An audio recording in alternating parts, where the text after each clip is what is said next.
Nessa aula eu vou falar sobre profundidade de campo. Profundidade de campo é exatamente o início e o final da área, da zona, onde a câmera registra a imagem com nitidez.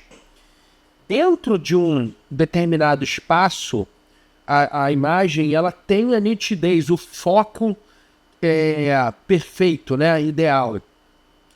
Para frente, depois dessa zona e antes dessa zona, chamada de profundidade de campo, né, o campo visual nítido, para lá e para cá, a imagem vai perdendo nitidez gradativamente. Essa nitidez nós chamamos de foco, né? Vocês podem observar aqui, nesse quadrante aqui, isso daqui é o software da Sony que para fazer foto com a câmera ligada no computador. Eu tô ali, ó, com um cenário pequenininho ali montado, só para poder exemplificar, né? Então eu tô aqui com a câmera com uma velocidade de 20 avos de segundo, o diafragma 22, né? Você vê que eu tenho um foco no boneco e eu vou perdendo foco já. Você vê pela própria mesa, assim, que eu vou perdendo foco rapidamente. Isso acontece, primeiro, porque esse objeto, vocês podem ver ali, é um objeto pequeno, então ele está bem próximo da câmera. Vamos medir, o boneco...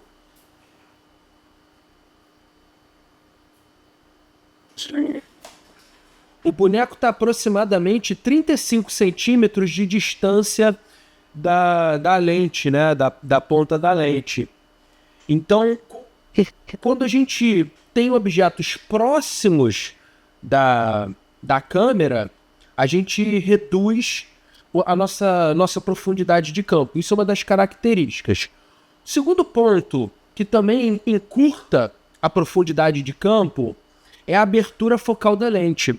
Eu estou ali com uma lente 24-70 e ela está em 70 milímetros. Então, 70 milímetros é uma teleobjetiva, né? Não é uma teleobjetiva muito expressiva, mas ela já tem aspecto de teleobjetiva. E um dos aspectos é profundidade de campo curta. Tá? Vamos supor que eu coloque o foco lá na cabeça do dinossauro, tá? Eu vou jogar o foco para lá. Então agora eu passei o foco exatamente para a cabeça do dinossauro, né? Você vê que eu tenho foco da pontinha do dinossauro até mais ou menos aqui no ombro dele, né? O que acontece se eu botar o meu diafragma bem aberto, 2.8, por exemplo? Vocês estão vendo o aspecto visual, né? O quão desfocado está o bonequinho e o cacto lá no fundo, né? Vamos ver? Ó, olha o que aconteceu. Eu tô com muito menos nitidez no boneco e muito menos nitidez no cacto. O meu foco ficou muito mais curto, a minha profundidade de campo ficou mais curta. Então essa é uma das características da alteração do diafragma, né? Você vê que naturalmente a imagem se equilibrou em luminosidade, porque eu tô com o ISO automático. Então, eu com o diafragma 22, eu fiquei com o ISO eu tô com o ISO 100. Com o diafragma, isso com o diafragma 2.8. Com o diafragma 22, o meu ISO foi para 4.000. Então, provavelmente eu vou ter aqui uma foto com muito menos nitidez no aspecto de ruído de imagem. Vamos testar?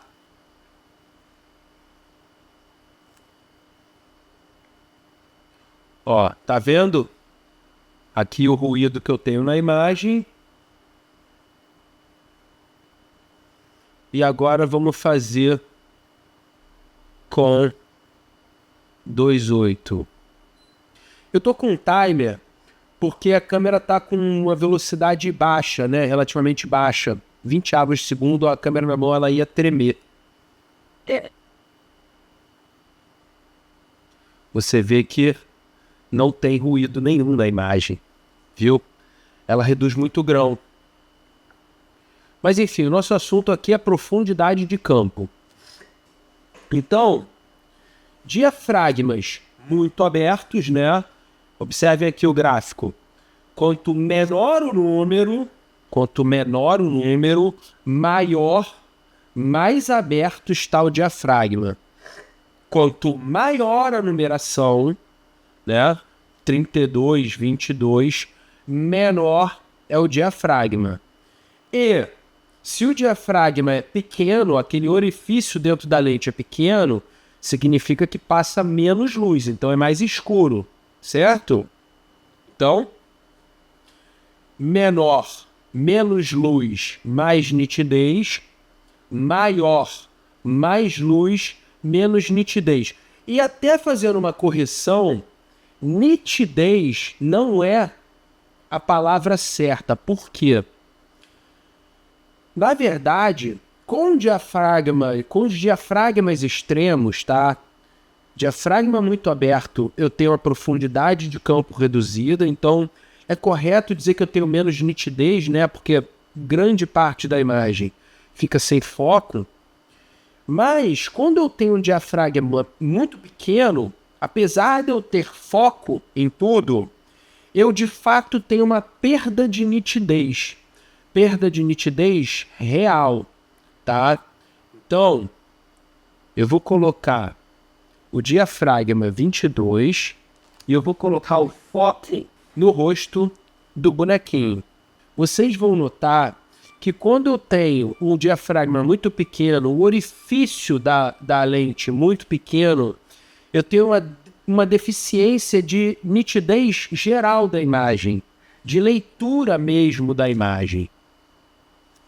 Então eu tenho aqui os dois extremos e o diafragma do meio. A imagem 8 é o diafragma do meio. É o que teoricamente seria a melhor nitidez da lente, né? Então, eu tenho aqui um exemplo com 22. Peraí, ó. 22, 28 e 10. Então vamos lá, ó. 22. Eu tenho mais nitidez no aspecto de profundidade de campo. Você vê que o foco está aqui, mas eu tenho nitidez no dinossauro. 28, eu tenho nitidez aqui e nada mais tem foco. 10, eu tenho um foco aqui, menos nitidez nas áreas. Agora, sob o aspecto de nitidez efetivamente, lá no ponto de foco, onde eu tenho mais nitidez, é no diafragma intermediário. Olha a nitidez que eu tenho com o diafragma 10. Olha a nitidez que eu tenho com o diafragma 22. Espera aí, que não é isso. Ó, isso já é imagem já calculada, né? Você vê que eu tenho uma perda de nitidez. Isso não é um problema, tá? Eu tô com um zoom de 200% numa câmera de 64 megapixels. Eu estou indo ao extremo, mas é porque é uma questão técnica. De fato, o diafragma do meio, né? O espaço ali de configuração do diafragma do meio é onde a imagem entrega mais nitidez. A lente entrega mais nitidez. E o diafragma 2.8, eu tenho esse resultado. Bem pastelado, né? Enfim. Então, o diafragma, além da profundidade de campo, ele também interfere na nitidez da imagem. Voltando ao assunto profundidade de campo, eu queria colocar também uma observação na abertura focal. Eu estou trabalhando aqui, né, com um aspecto de uma lente 70mm, correto? Então, você vê que mesmo com o diafragma mais fechado, eu não consigo ter foco na cena inteira. Então, eu vou botar a lente 24 milímetros e eu vou aproximar um pouco para ter um enquadramento, ter esses dois personagens ocupando mais ou menos o mesmo enquadramento, e vamos ver o que vai acontecer. E eu botei o foco na cabeça do dinossauro e vamos fotografar. Então, com uma grande angular, bem mais próximo, e o diafragma 22, eu tenho muito mais foco, muito mais profundidade de campo. Você vê que eu tenho o dinossauro em foco, o bonequinho aqui, ele tá com foco doce, mas é assim, dá para considerar em foco dependendo do tamanho da exposição da imagem, assim, do tamanho do que eu for expor a imagem, não exposição no sentido de luminosidade, mas o tamanho que a imagem foi impressa, né? Se for para um celular, por exemplo, para rede social, dá para considerar tudo em foco, tanto o bonequinho quanto o cacto lá atrás. Então,